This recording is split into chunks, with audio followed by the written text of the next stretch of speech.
What if an ancient Sanskrit text held the secret to destroying every poison, visible or unseen, even beyond the reach of modern science? Prepare to question everything you thought you knew. For millennia, whispered across generations, lies the Garuda Upanishad, chapter 35. It's not just a scripture, it's an arcane instruction manual detailing a power so profound it promises to neutralize venom, disease, and even malevolent energies. But here's the real truth. This isn't just folklore. This knowledge, known as the Garuda Brahmavidya, didn't just appear from nowhere. It was a divine transmission. First, the sage Narada received it, then passed it to the mighty Brihatsena.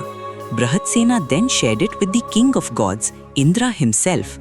Indra in turn entrusted it to the revered Bharadwaja, who finally imparted it to his most deserving disciples, those who yearned for a life free from suffering and danger. Now listen closely. This isn't just a story, it's a meticulously outlined ritual. The text begins by attributing the origin of this sacred Garuda Brahmavidya to Brahma, the creator. Its rhythmic meter is the powerful Gayatri, and its divine patron, the Supreme Lord Garuda himself. The purpose is crystal clear: to invoke Garuda's favor and to achieve the utter destruction of all poisons, internal, external, known, and unknown. But how does one even begin to tap into such a potent force? The Upanishad describes a ritual of profound significance, the Nyasa. Imagine this: a practitioner invoking the divine name touches specific parts of their body, imbuing themselves with the deity's energy. Om, salutations to the revered one, they begin, touching their thumbs. To the glorious Garuda, they say, touching their index fingers. To the king of birds, their middle fingers. To the beloved of Sri Vishnu, their ring fingers. To the one worshipped by the three worlds, their little fingers. And finally, to the one whose form is fierce, terrifying, like the fire of destruction, touching their palms and the backs of their hands. This isn't just symbolic, it's a systematic channeling of energy, preparing the physical self to hold divine power. And then there's the Digbandha, the binding of the directions with the sacred syllables Bu, Buva, Suva, Om. This is a protective shield, sealing the ritual space from any adverse interference, making it a sacred chamber for the ultimate invocation. What happened next was a confrontation between faith and scientific dogma in a desperate time. Picture this: the small remote village of Nageshpur, nestled deep in the ancient forests. A mysterious epidemic struck, causing symptoms of severe poisoning, baffling every modern medical expert brought in. Dr. Anya Sharma, a brilliant yet fiercely rational toxicologist, was leading the emergency response. She had seen it all: industrial accidents, rare venomous bites, contaminated food outbreaks. She prided herself on data, on empirical evidence. Ancient texts? Superstition, she'd scoffed. Plain stories for simpler times. Yet Nageshpur was failing. Every antidote, every modern treatment yielded nothing but despair. The bodies were piling up, and the source of the poison remained elusive, undetectable by any scientific instrument. And then an old villager known as Guruji emerged. With eyes that held centuries of wisdom, he calmly proposed a radical solution: the recitation of the Garuda Upanishad. Dr. Anya nearly laughed. Guruji, with all due respect, we need medicine, not myths. This is a medical emergency, not a folk tale. Guruji merely smiled. Sometimes, Dr. Sharma, the greatest medicine lies in the oldest wisdom. But here's the real twist. The villagers, desperate, agreed. Guruji began the meditation, focusing on Garuda, the beloved of Hari, Vishnu's mighty mount. He visualized Garuda in vivid detail, as described in the Upanishad. Right foot in swastika pose, left slightly bent, arms in Anjali Mudra, adorned with mighty Nagas themselves, Ananta as his girdle, Vasuki as his sacred thread, Takshaka as his waistcord, Karkota his necklace, Padma in his right ear, Mahapadma in his left, Shankha on his head, Gulika between his arms, fanned by the chamaras of Pondrakalika Nagas, served joyfully by Elaputraka and other serpent deities.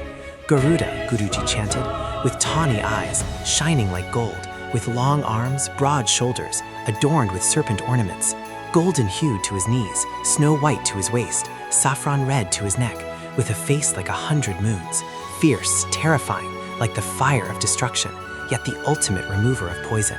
This wasn't just imagination, it was an active invocation. Now, listen closely. Guruji began the main mantra, a torrent of powerful syllables and intentions.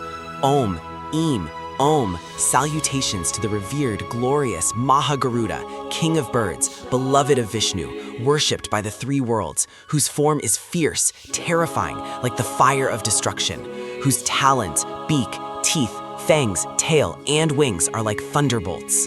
He called upon Garuda to come, to enter, to render ineffective the poison of the wicked. Destroy the poison of those who have been afflicted. Split the poison of venomous creatures. Utterly destroy the hidden poison. Destroy all kinds of poison. Hun, burn, cook, reduce to ashes, hum fat swaha. Dr. Anya watched, her skepticism warring with a strange, unsettling flicker of hope. She saw Guruji's absolute conviction, the villagers' fervent prayers. She couldn't deny the profound silence that had fallen over the village, almost as if the very air was holding its breath. And then it happened.